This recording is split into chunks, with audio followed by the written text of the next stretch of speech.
Baik Sobat WG, kembali lagi di podcastnya Wika Gedung. Kali ini sudah bersama kita Bapak Budi Setiono, Manajer Project RSUD Kalideres. Baik, kita langsung sapa Bapak. Pak, apa kabar? Alhamdulillah baik, Mbak Niar. Ya. Baik Pak Budi, kita langsung aja nih mau tanya-tanya.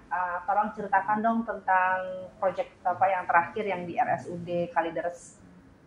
Boleh cerita-cerita dong Pak. Tantangannya apa ya Pak ya di project itu? Baik, terima kasih Mbak Niar. Bismillahirrahmanirrahim. Assalamualaikum warahmatullahi wabarakatuh untuk semua pemirsa. Ya, saya Budi Setiono yang tugas terakhir dan sampai saat ini pun juga masih menghandle di proyek RSUD Kalideres Jakarta. Bahwa proyek ini adalah pembangunan rumah sakit umum daerah. Kalau tagline-nya adalah Rumah Sehat untuk DKI Jakarta. Jadi ini dari Dinas Kesehatan Provinsi DKI yang dianggarkan dari APBD DKI. Ini pengembangan dari rumah sakit yang ada di Kalideres untuk dikembangkan ke tingkat kelas C. Gitu ya. Jadi lingkupnya adalah lengkap dari struktur, arsitektur, MEP, dan juga landscape-nya.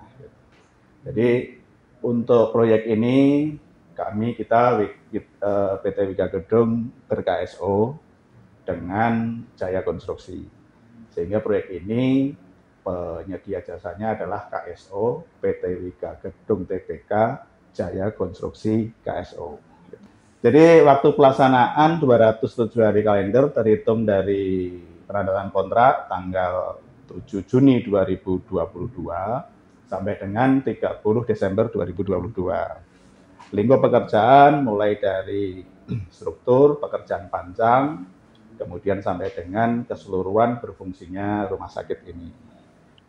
Begitu Bu, jadi lingkup pekerjaannya. Jadi cukup singkat juga ya Pak. Betul. Ya? Hanya 6 bulan. Dengan luasan sekitar 23.000 meter persegi bangunan dalam waktu 207 hari kalender, sehingga kapasitasnya, produksinya rata-rata sekitar ya lebih dari 140% dari kapasitas produksi normal. Wow.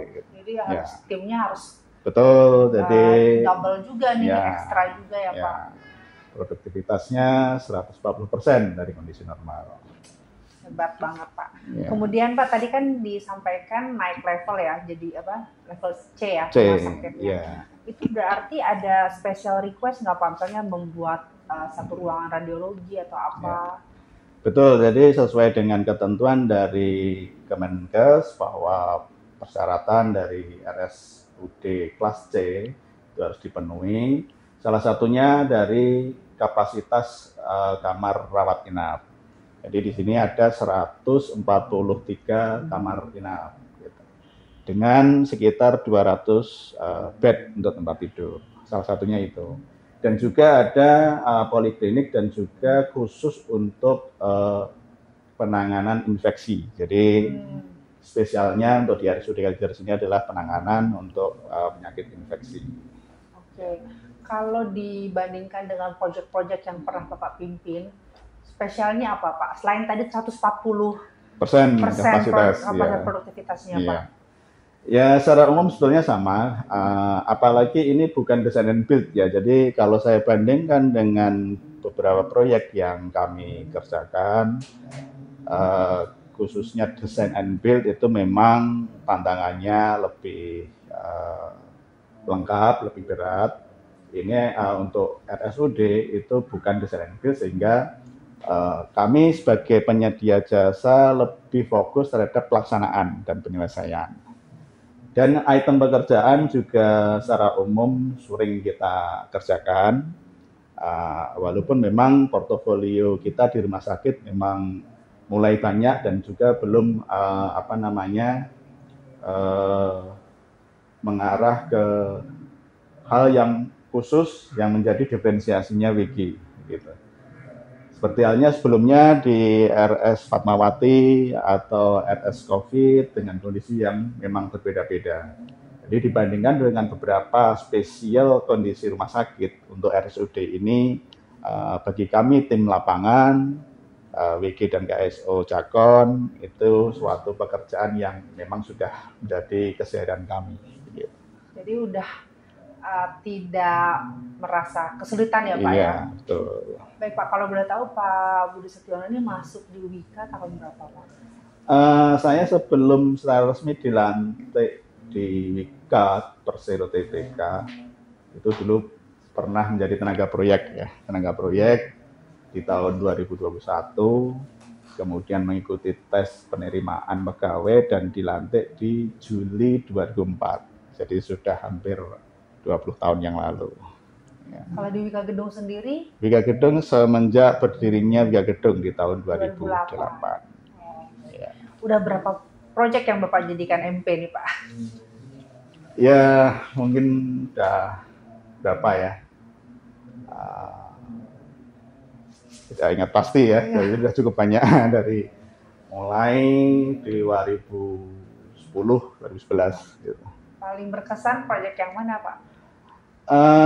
Paling berkesan salah satunya adalah waktu itu memang saya meneruskan tugas untuk menjadi project manager di Jakarta International Velodrome. Karena itu project yang juga strategis juga dari pemberi tugas Cakpro, kemudian itu fasilitas olahraga yang masih sangat jarang khususnya di Indonesia. Itu adalah pembangunan velodrome dan kelasnya untuk grade-nya internasional mungkin ya yang termasuk terbesar di Asia Tenggara. Salah satunya itu. Itu yang paling berkesan ya Pak ya? Ya, dan juga kalau untuk pelaksanaan lapangan itu salah satunya adalah pembangunan proyek Lipo Tamrin Tower di Jalan Tamrin. Karena itu pekerjaan di Jalan Ring 1 dengan beberapa tantangan teknis yang cukup berat waktu itu. Itu salah satu yang juga mengesan bagi saya. Ya.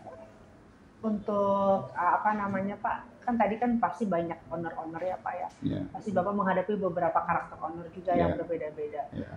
Yang sampai dengan saat ini hubungan dengan semua owner baik ya Pak ya? Ya, alhamdulillah. Dan yang paling berkesan ada Pak?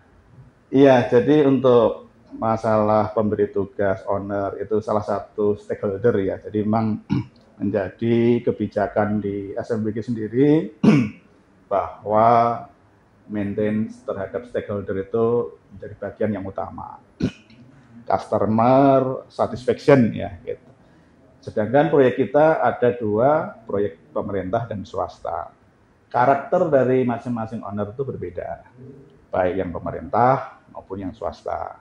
Untuk yang pemerintah, beberapa kami bekerja sama dengan Dinas Perumahan dan Pemukiman, DPRKP DKI, dan juga Dinas Kesehatan. Masing-masing ada seluk-beluk lika-liku tersendiri, tapi pada dasarnya kita adalah sama-sama bersinergi, masing-masing sesuai dengan tugas dan kewajibannya, tapi satu tujuan bahwa untuk mendelivery project ini untuk berhasil. Tapi untuk yang swasta memang jauh lebih banyak dinamika atau macam karakternya. Kalau diceritakan mungkin tidak bisa hanya 1-2 menit di sini. Gitu. Baik, Pak Budi, saya panggilnya Pak Buset aja ya, supaya makin akrab. Karena teman-teman di lapangan juga saya perhatikan, teman-teman Bapak juga panggilnya Pak Buset gitu. Oh ya, karena yang namanya Budi itu banyak, sehingga kalau Buset gitu langsung, panggil saya. Baik Pak, Pak Buset, saya pengen tanya terkait dengan saat ini kan kita lagi masuki bulan K3 ya Pak ya. Apa sih pendapat Bapak tentang program bulan K3 ini Pak?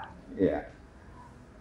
Tentu saja K3 Keselamatan dan Kesehatan Kerja ini sudah sejak tahun terutama 1970 sudah menjadi undang-undang gitu ya. Dan tentunya kita wajib untuk tetap setiap saat mengimplementasikan K3 ini.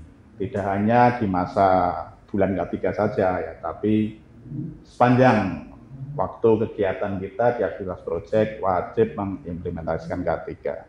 Dan ini menjadi salah satu juga programnya SBG dan juga spesifik di Direktorat 1. Kami kemarin sudah mencanangkan 4 Z. Zero accident, zero defect, zero complaint, dan zero temuan pemeriksaan. Dari itu adalah peran K3 terutama untuk zero defect dan zero accident, juga zero complaint sangat dominan untuk kita penuhi. Nah, itu juga menjadi trigger tim Bapak ya Pak. Betul. Untuk terus berkomitmen memberikan yang terbaik untuk owner atau customer ya Pak. Betul. Ya Pak, Bapak saat ini sudah dipercaya menjadi manajer divisi nih Pak. Yang kita ingin tahu apa nih Pak target Bapak dalam Bapak memimpin divisi Bapak ini? Ya memang setiap amanah kalau dirasa berat ya berat, tapi dirasa ringan ya insya Allah bismillah, semoga bisa diemban dengan sebaik-baiknya. Jadi untuk divisi tingkatannya adalah di atas proyek-proyek, tentunya dari target-targetnya pun juga sepertinya saya pelajari memang mirip dengan proyek.